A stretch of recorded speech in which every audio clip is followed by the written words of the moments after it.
Think about the last time something slipped out of your hands. A glass, a phone, a set of keys.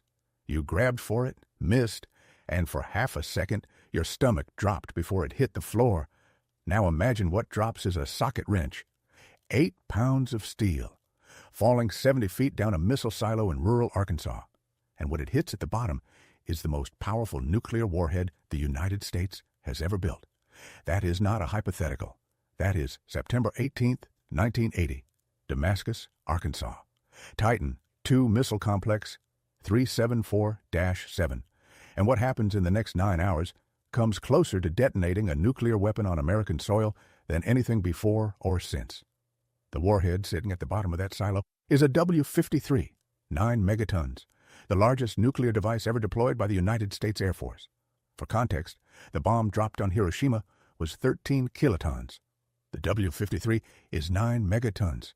That is 700 times the yield of Hiroshima. Sitting in a hole in the ground 40 miles north of Little Rock, Arkansas, in the middle of the continental United States, one dropped tool, one punctured fuel tank, one decision made by a 20-year-old airman following a procedure that should never have existed. The full story was classified for over a decade. When it finally came out, the Air Force called it an accident. The people who were there called it something else entirely. If you want the full declassified story of the night a socket wrench almost destroyed Arkansas, hit that like button and subscribe to History Unclassified. Every detail verified. Most of it was buried in Air Force incident reports that took years to prize out of the classification system. To understand what happened at Damascus, you need to understand what a Titan II missile actually is. By 1980, the Titan II is already old. It entered service in 1963. It is a first-generation intercontinental ballistic missile, liquid-fueled, designed to sit in an underground silo and wait for a launch order that the Air Force spent every waking moment hoping would never come. There are 54 Titan II complexes scattered across 3 states, Arkansas, Arizona, and Kansas. Each one holds a single missile. Each missile carries a single W-53 warhead. The Titan II's fuel system is its most dangerous feature. The missile runs on Aerozine 50, a highly toxic and volatile liquid propellant paired with nitrogen tetroxide as an oxidizer. When these two substances come into contact with each other, they ignite spontaneously. No spark required. No ignition source. Contact alone is sufficient. The combination is known as hypergolic. In the contained environment of a missile silo, a fuel leak does not produce a small fire. It produces a pressure buildup that can result in a catastrophic explosion. The Air Force knows this. They have known it since the early 1960s. There have been accidents before Damascus.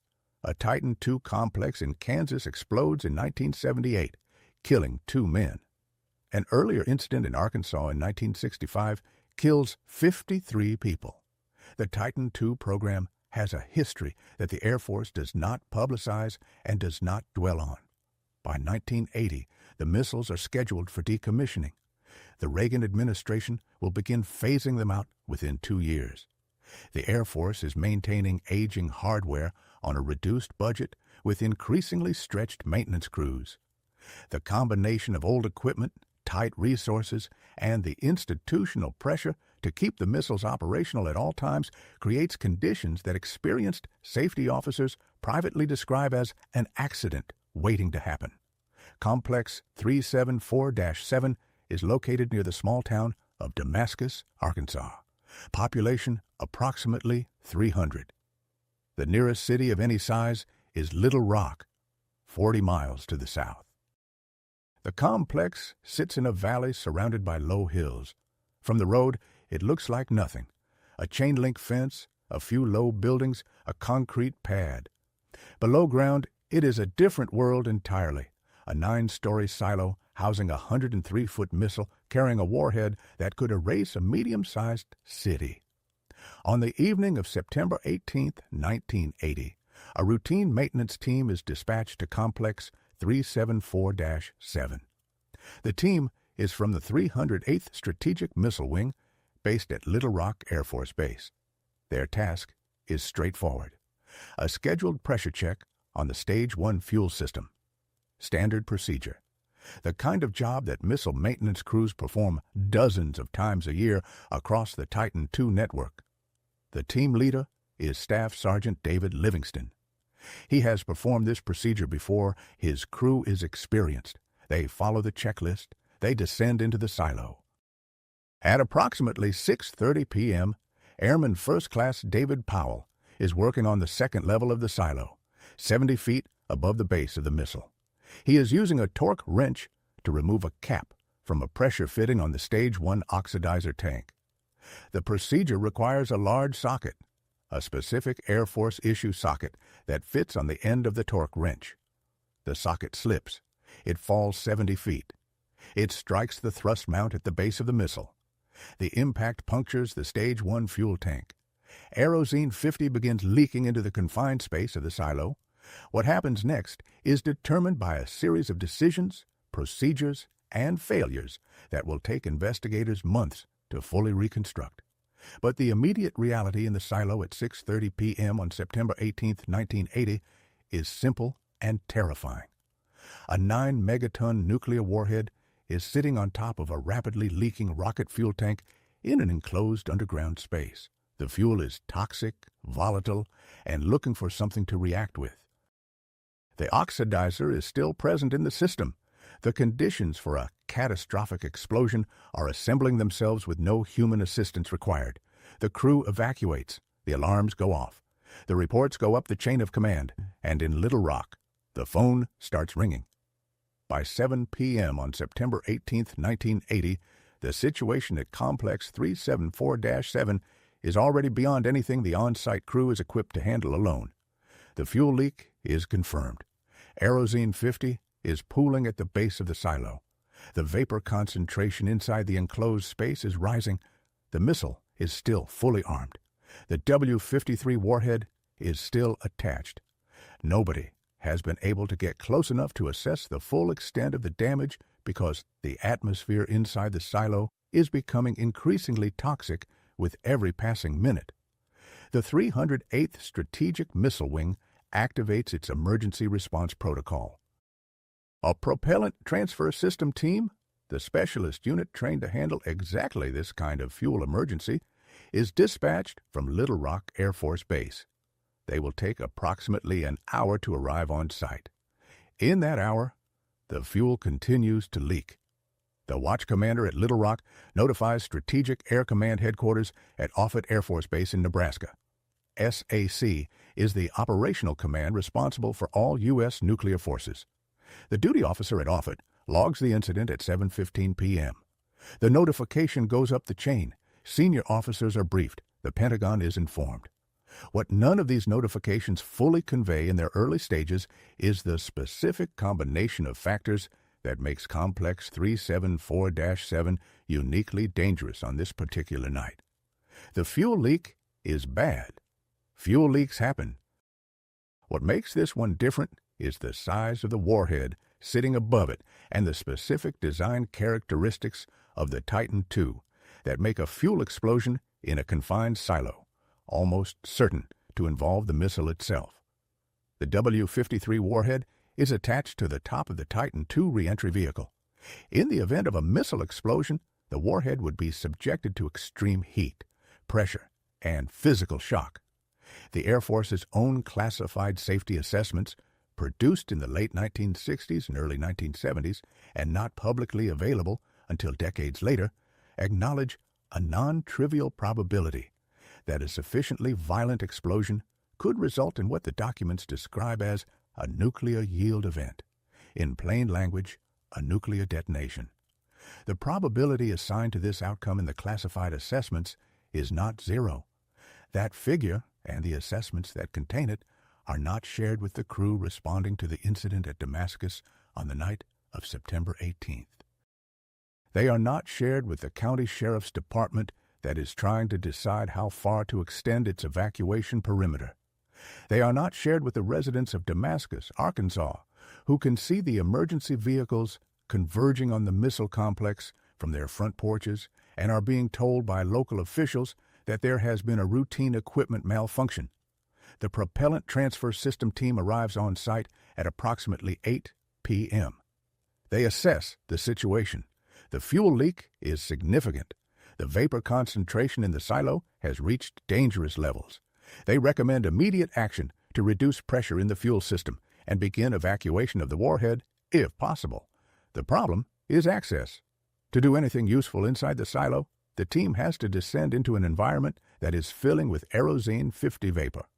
Aerozine 50 is acutely toxic.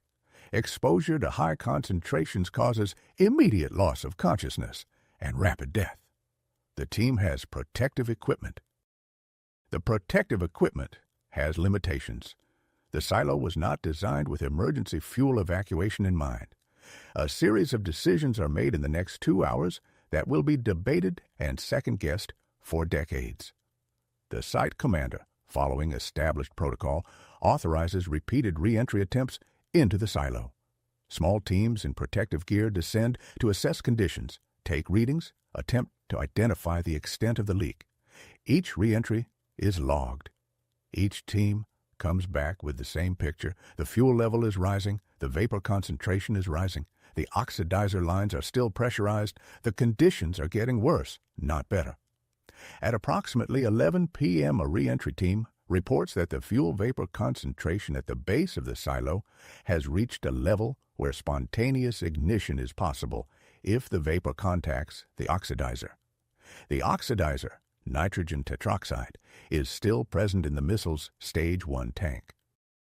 The two substances are separated by the integrity of the missile's fuel system. The missile's fuel system has already demonstrated 3 hours earlier that its integrity is not reliable. The site commander faces a decision that no procedure manual adequately covers.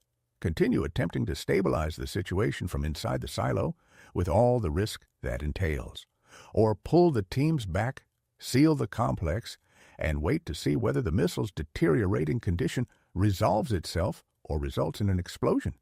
Neither option is good. The manual does not tell you what to do when the missile is armed with a 9-megaton warhead and the silo is filling with fuel vapor. He authorizes another re-entry. At approximately 12:01 a.m. on September 19th, a 2-man team descends into the silo for what will be the final re-entry attempt of the night. Senior Airman Jeff Kennedy and another crew member reach the lower levels of the silo. Kennedy's oxygen equipment is malfunctioning. He is aware of this. He descends anyway. What happens next takes less than a second. The fuel vapor ignites. Nobody knows exactly what triggers it. The investigation will spend months trying to determine the ignition source. The most probable explanation, based on physical evidence recovered after the incident, is that the oxidizer contacted the accumulated fuel vapor. The hypergolic reaction does what hypergolic reactions do. The explosion is described by personnel on the surface as feeling like an earthquake. The silo cap, a concrete and steel door weighing several hundred tons, is blown completely off the complex and lands approximately 200 feet away. A column of fire rises from the silo, and somewhere in that column of fire, traveling upward at high velocity, is the W-53 warhead. The silo cap weighs 740 tons. It lands 200 feet from the complex. The impact leaves a crater. The force required to move an object of that mass that distance gives you some indication of what just happened inside Complex 374-7. The explosion vents through the only available exit, upward.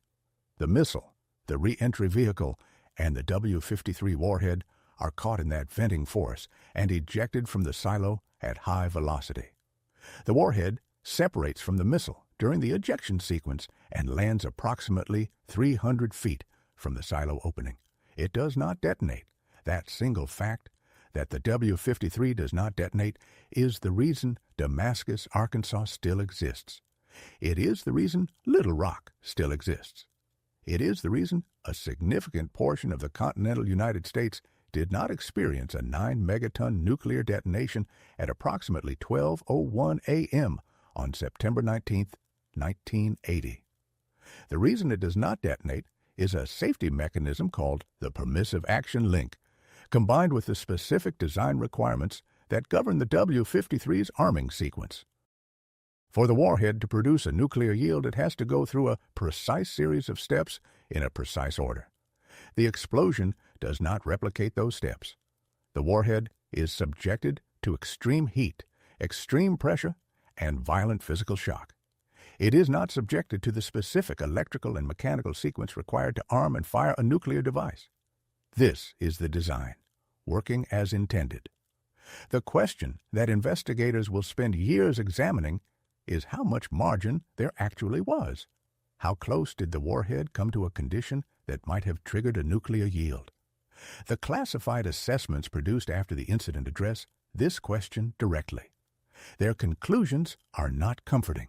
The unclassified summary states that there was no risk of nuclear detonation. The classified version is more nuanced. It acknowledges that the warhead experienced conditions significantly outside its design envelope, and that the safety margins, while ultimately sufficient, were not as wide as the public summary implies. That classified version takes years to surface. When it does, through Freedom of Information requests and the work of journalists and historians who pursue the story long after the official account has been accepted, it changes the picture considerably. But on the night of September 19, 1980, none of that analysis exists yet. What exists is a destroyed silo, a warhead lying in a field, 1 man dead, and 21 people injured, including several with serious injuries from the explosion. The man who dies is Senior Airman David Livingston. He is 20 years old. He is the team leader who descended into the silo for the final re-entry attempt. The explosion catches him before he can reach the surface. He is found after the blast. He dies of his injuries at a Little Rock hospital. He is the only fatality of the Damascus accident. His name appears in the official Air Force records as a statistic in an incident report. It takes decades for his story to receive any public acknowledgement. Jeff Kennedy, who descended with malfunctioning oxygen equipment, survives the explosion. He is seriously injured. He will spend weeks in hospital. He will carry the physical effects of that night for the rest of his life.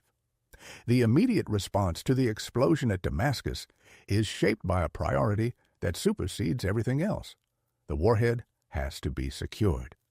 A 9-megaton nuclear device is lying in a field in rural Arkansas. It is damaged. Its condition is unknown. It needs to be recovered before anyone without appropriate clearance gets near it. The Air Force dispatches a nuclear weapons recovery team within the hour. The team arrives at Damascus before dawn. They assess the warhead. It is intact in its basic structure, but has sustained significant damage from the explosion and the impact with the ground. The arming and firing mechanisms have not been activated. The nuclear package itself has not been breached. The recovery operation takes several hours. By mid-morning on September 19th, the warhead has been secured and is being prepared for transport. The Air Force issues a brief public statement acknowledging that an accident has occurred at a missile complex near Damascus, Arkansas. The statement describes it as a fuel explosion. It does not mention the warhead. It does not mention the 9 megatons. It does not mention the classified safety assessments or the non-zero probability of nuclear yield. The residents of Damascus are told the emergency is over. The evacuation order, which had extended to a radius of several miles around the complex, is lifted.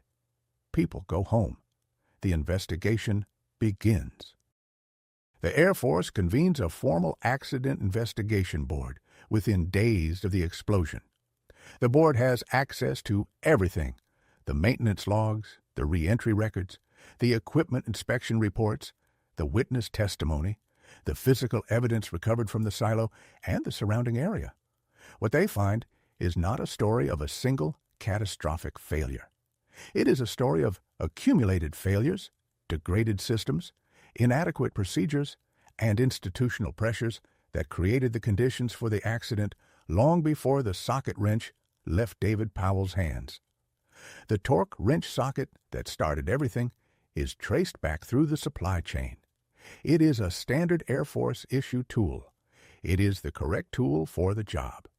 The procedure that required its use in that specific location, 70 feet above the base of an armed missile, is examined in detail. The investigators find that the procedure has been performed hundreds of times across the Titan II network without incident. They also find that the risk of dropping a tool in the confined space of a missile silo was documented in internal safety reviews as early as 1975. The reviews recommended additional safeguards. The safeguards were not implemented. The fuel system that leaked is examined. The Stage 1 oxidizer tank that was punctured by the fallen socket is a known weak point in the Titan II design. It has been identified in previous safety reviews. Reinforcement has been considered and rejected on cost and timeline grounds. The missiles are, after all, being phased out.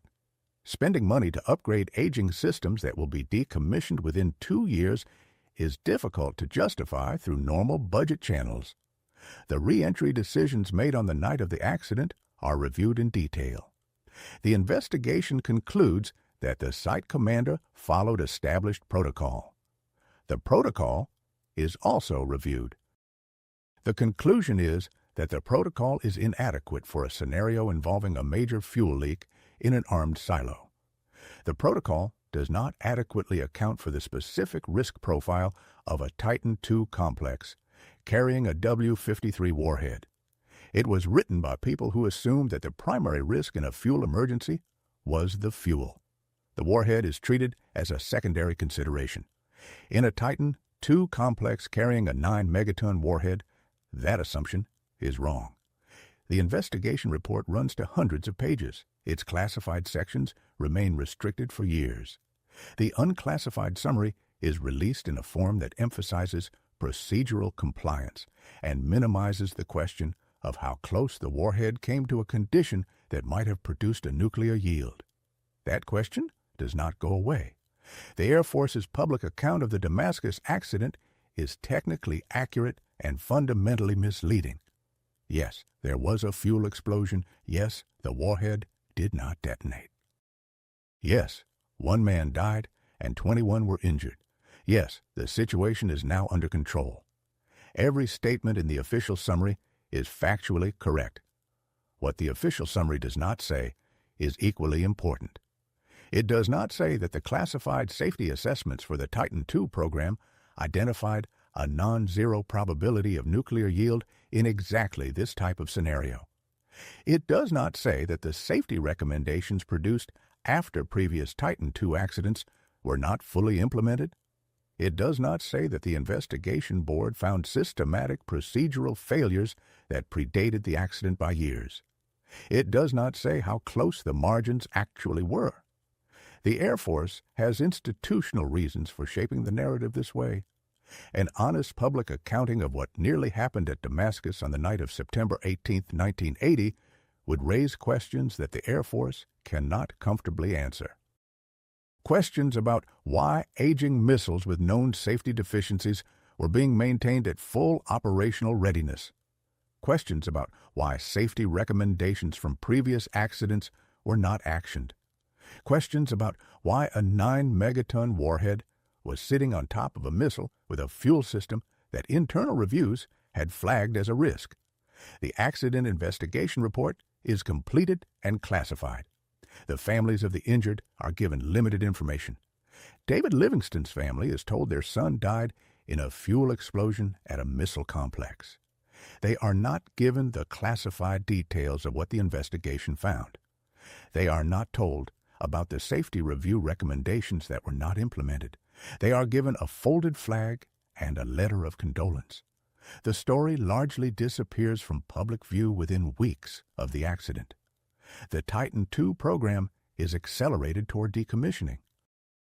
The last Titan II missile is taken offline in 1984, 4 years ahead of the original schedule.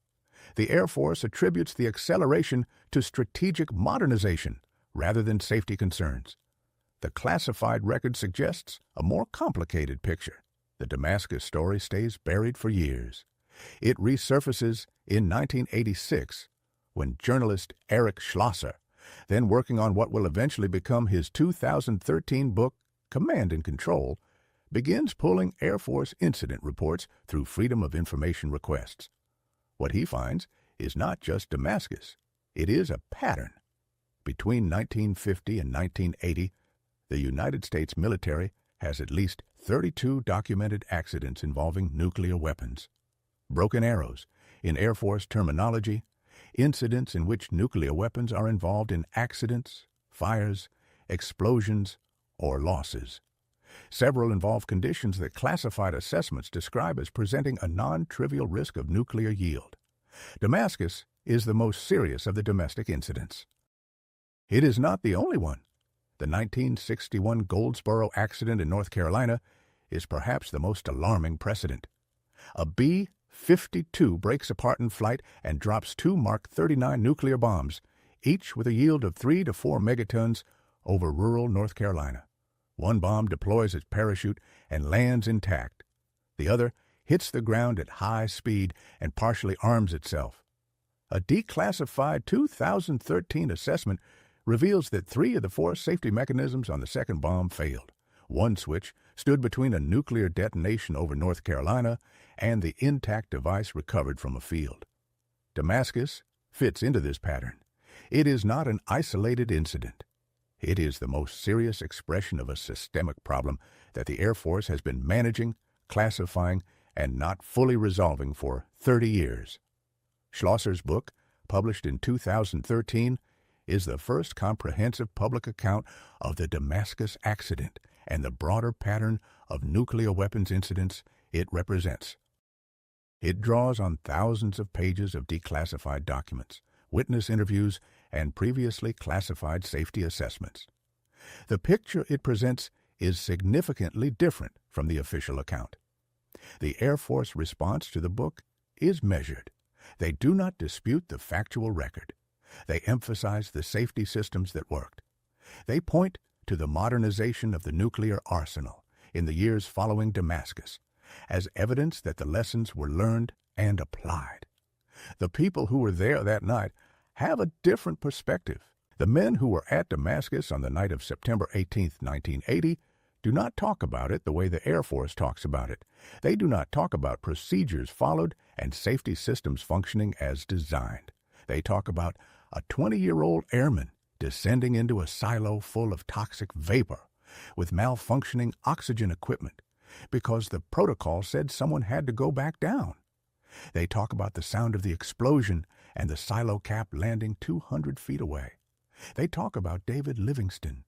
Jeff Kennedy, who survived the final descent, gives interviews in the years after Schlosser's book brings the story to public attention. He describes the night with the precision of someone who has gone over it thousands of times in his own mind, the malfunctioning equipment, the decision to descend anyway, the explosion, waking up in hospital. He does not describe it as an accident that was well managed. He describes it as a night when everything that could go wrong did go wrong, and the only reason it did not end in catastrophe was a safety mechanism on a warhead holding up under conditions it was never supposed to experience. That distinction matters. The difference between a well-managed incident and a near catastrophe averted by a single point of mechanical integrity is not a minor one. It is the difference between a system that works and a system that got lucky. The Damascus accident produces changes. The Titan II decommissioning is accelerated. New maintenance procedures are implemented across the remaining missile fleet.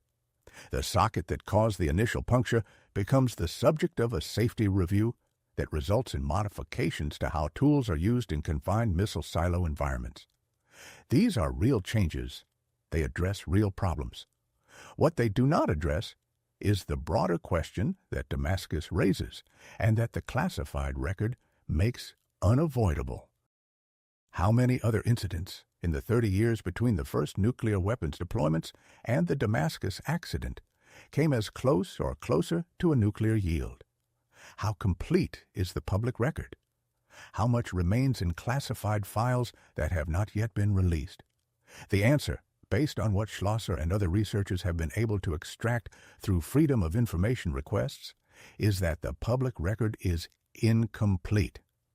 The 32 broken arrow incidents that are officially acknowledged represent the documented cases. Safety researchers and nuclear historians who have examined the classified record believe the actual number of significant incidents is higher.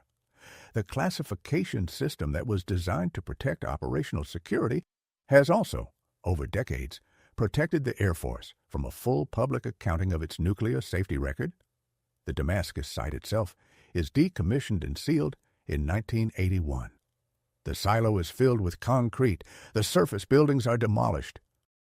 The land is returned to its previous state.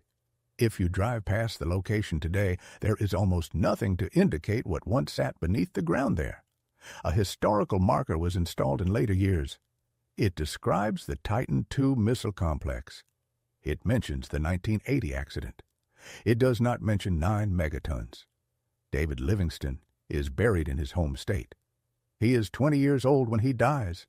His name is not widely known. It does not appear in most accounts of the Cold War nuclear program. He is not memorialized at the Air Force bases where the men who designed and deployed the weapons that killed him are honored. He is a maintenance airman who followed a procedure and died because the procedure was inadequate, and the system he was maintaining was older and more dangerous than the institution responsible for it was prepared to publicly acknowledge. The final accounting of the Damascus accident looks like this: 1 dropped socket wrench, 1 punctured fuel tank, 9 hours of deteriorating conditions, repeated re-entry attempts into a toxic atmosphere, 1 explosion, 1 death, 21 injuries. A 9-megaton warhead ejected from a silo and recovered from a field 300 feet away. A classified safety assessment concluding that the margins were sufficient, but not as wide as the public summary implied. An official account that was technically accurate and fundamentally incomplete.